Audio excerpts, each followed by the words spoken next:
সকালবেলায় উঠে তাড়াতাড়ি করে সমস্ত কাজ করে নিলাম। তো বাড়িতে তো অনেক কাজ থাকে, কোথাও যেতে গেলে মানে একটু সত্যি চাপ হয়ে যায় ভীষণ। তো সকালবেলায় উঠে বাসি কাজ সেরে বাসনপত্র মেজে তাড়াতাড়ি করে আবার নিজেও স্নান টান করে রেডি হয়ে নিলাম।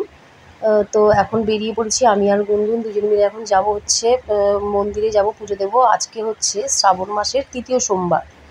তো আগের সোমবারটা তো আমি পারিনি, তো যাই হোক এই সোমবারটায় যাব। তো এবারে আর গঙ্গা স্নান করলাম না, এবারে বাড়িতেই স্নান করে নিলাম। এমনি রেডি হয়ে দেখো সবুজ চুড়ি সবুজ কাপড় এসবগুলো পরে চলে গেলাম পুজো দিতে। তো দেখো আমরা কথা বলতে বলতে পৌঁছে গেছি দেখো গঙ্গায়। ওই দেখো গঙ্গা দেখা যাচ্ছে, দেখতে পেলে? আর ভিডিওটা করে দিচ্ছে হচ্ছে গুনগুন। আমি আর গুনগুন এসেছি, এর আগের বার এসেছিলাম আমি, দিদি ভাই, মাসিমণি, তারপরে আমি আর দিশা করি। দিশা এখনও ঘুম থেকে ওঠেনি। দিশা আসলে অনেক রাত করে শুয়েছে, ওর জন্য এখনও উঠতে পারিনি। তো যাই হোক আমি চলে এলাম, তার কারণ হচ্ছে আমার এখনও অনেক কাজ বাড়িতে গিয়ে। আজকে আবার গুনগুনের পরীক্ষা আছে, তো তার জন্য আমি ভাবলাম যে ওর জন্য অপেক্ষা করলে আবার দেরি হয়ে যাবে, ও পরে এসে পুজো দিয়ে যাবে, আমাকে সকাল সকালে পুজোর কাজটা মিটিয়ে নিতে হবে। তো চলে এলাম দেখো, বাবা মহাদেবের কাছে এসে গেছি।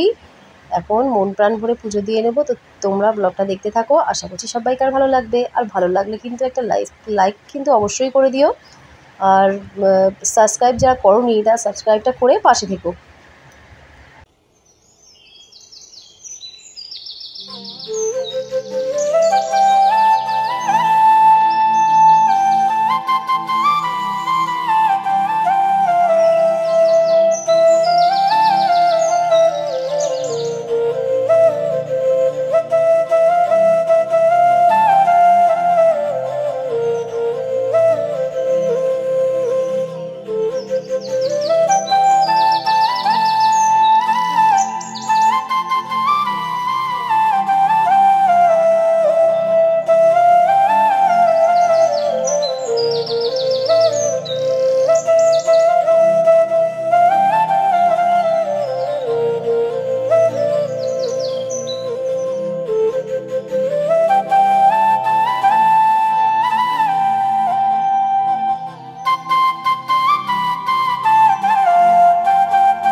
জোয়ার তো মনে হচ্ছে প্রচুর জল,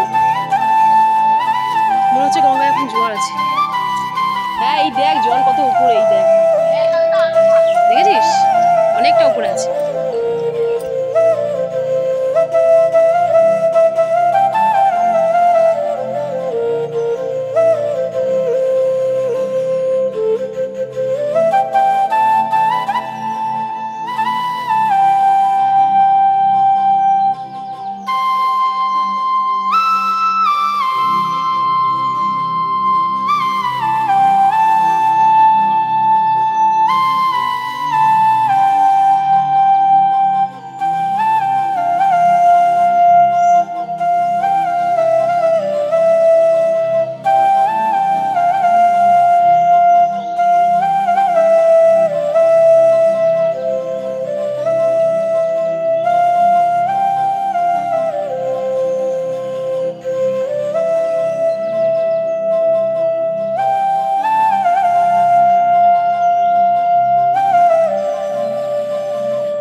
মন্দির থেকে পুজো দিয়ে বাড়িতে আসার পর প্রচুর কাজ আবার জানো। তাড়াতাড়ি করে আমি কি করলাম, কাপড় টাপড় ছেড়ে নিয়ে একটা কুর্তি পরে নিলাম, গুনগুনকে নিয়ে স্কুলে গেলাম। গুনগুনের তো আজকে পরীক্ষা, সকালবেলাতেই বলেছি তোমাদেরকে।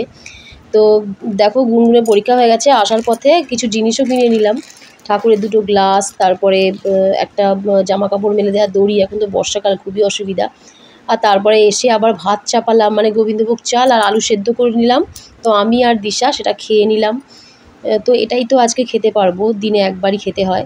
তো যাই হোক খেয়ে দিয়ে নিয়ে তারপরে গুনগুন পড়তে চলে গেল। খাওয়া দাওয়ার পর একটু গুনগুনকে শুইয়েছিলাম পরীক্ষা দিয়ে যেহেতু এসছে, আর এখনও একটা পরীক্ষা বাকি আছে, তো তার জন্য ও পড়তে চলে গেল। আর আমি হচ্ছে এখন ঘরদোরটা একটু পরিষ্কার করে নেব।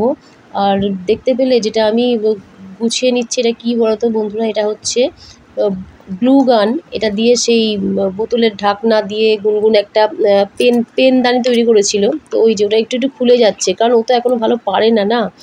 তো যাই হোক, চেষ্টা করেছে, এটাই অনেক। তো বিছনায় বসে বসে না দুপুরবেলা ঘুমানোর পর এই কাজটাই করছিল। তো এটাকে এখন খুলে গেছে বলে এটাকে আমি রেখে দেবো, এটা আবারও তৈরি করবে নতুন করে।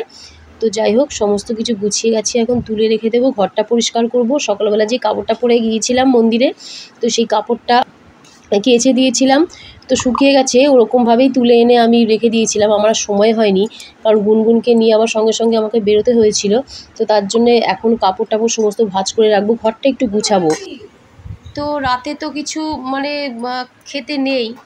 তো যাই হোক, তো তোমাদের দাদাভাই বললো একটু মিষ্টি জল খেয়ে শো, একবারে না খেয়ে শো, আবার শরীর টরীর যদি খারাপ করে। তো তার জন্য দেখো দই আনিয়েছি, তো দিশাকে একটা দেবো। আর আমি আর দিশা তো করেছি উপোস, ওর জন্যে দিশাকে একটা দিয়ে দেবো। আবার দেখো চামচও নিয়ে এসছে, আর একটা আমার। আর এই দেখো মিষ্টি দোকান থেকে মিষ্টি সিঙ্গারা নিয়ে এসছে, বুম্বাকে পাঠিয়েছিলাম, তো বুম্বা খাচ্ছে সিঙ্গারা, আর গুনগুনও খাবে একটু দই।